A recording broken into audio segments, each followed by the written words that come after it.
Please subscribe my channel.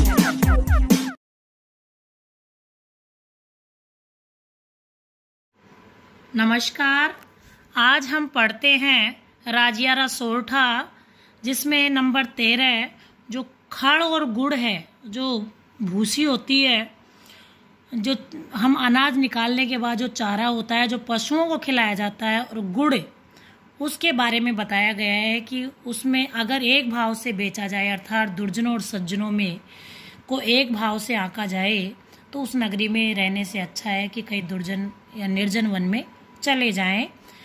तो खड़ गुड़ अण खूताय, एक भाव कर आदरे, ते नगरी हुंताय, रोई आछी राजिया। घण घण साबड़ घाय, न फूटे पहाड़ निवड़, जड़ कोमल भिद जाए, राय पड़े जद राजिया। नंबर 15 पै मीठा कर पाक, जो इमृत सींचिए, उर कड़वई आंख, रंच न मुके राजिया। आइए नंबर 13 पढ़ते हैं। खल गुड़ अण खूताय, एक भाव कर आदरे, ते नगरी हुंताय, रोई आछी राजिया। इसमें प्रसंग देखते हैं।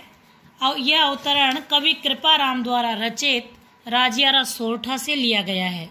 इसमें गुणीजनों का अनादर होने वाले स्थान पर नहीं रहने का अभिमत व्यक्त किया गया है कि जहाँ गुणवान लोगों का अनादर होता हो, आदर नहीं होता हो, ऐसी जगह पर नहीं रहना चाहिए। व्याख्या, कवि कृपाराम कहते हैं कि हे राजिया, जहाँ पर भूसी और गुड़ में कोई भेद न मानकर, उनको अलग नहीं माना जाए, दोनों को एक भाव से बाजार में बेचा जाता है, दुष्ट जनों तथा गुणशील जनों को एक दृष्टि से आदर दिया जाता है, ऐसे स्थान या नगर में रहने से तो निर्जन वन में रहना अच्छा है। विशेष नंबर 1 गुणी जनों का विशेष आदर तथा दुष्टों का निरादर होना चाहिए, परंतु जहाँ ऐसा नहीं होता है वह स्थान अहितकारी ही होता है। नंबर 2 सावधान 22 पंसेरी लोकोक्ति की भावाभिव्यक्ति हुई है। नंबर 3 अनुप्रास एवं श्लेष अलंकार का प्रयोग हुआ है। नंबर 14 घण घण साबड़ घाय, न फूटे पहाड़ निवड़, जड़ कोमल भिद जाए, राय पड़े जद राजिया। प्रसंग यह अवतरण कवि कृपाराम द्वारा रचित राजियारा सोरठा से लिया गया है।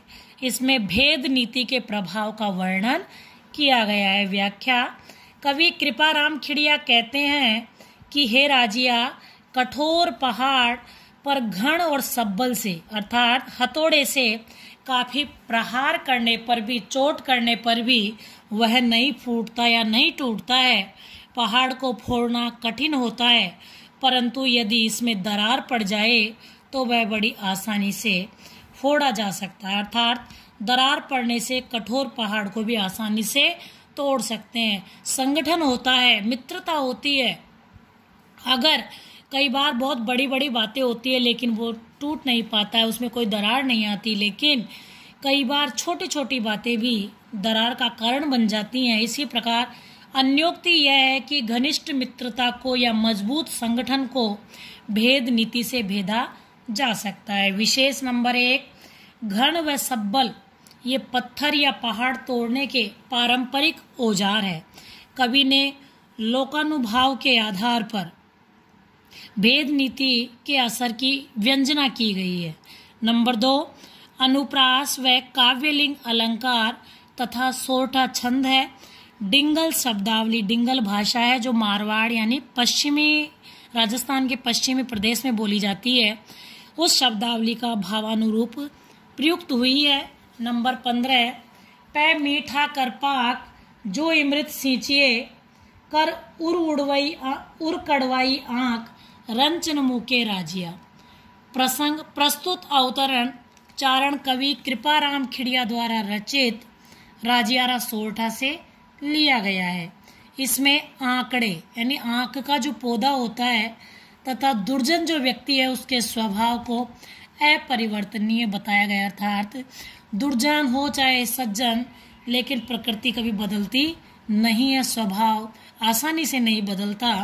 व्याख्या, कवि कृपाराम कहते हैं कि हे प्रिय सेवक राजिया, आंकड़े को दूध और मीठा मिलाकर खूब पकाया जाए, इसमें अमृत भी सींचा जाए, तो भी आंकड़ा अपने अंदर के कड़वेपन को जरा भी नहीं त्यागता, छोड़ता है।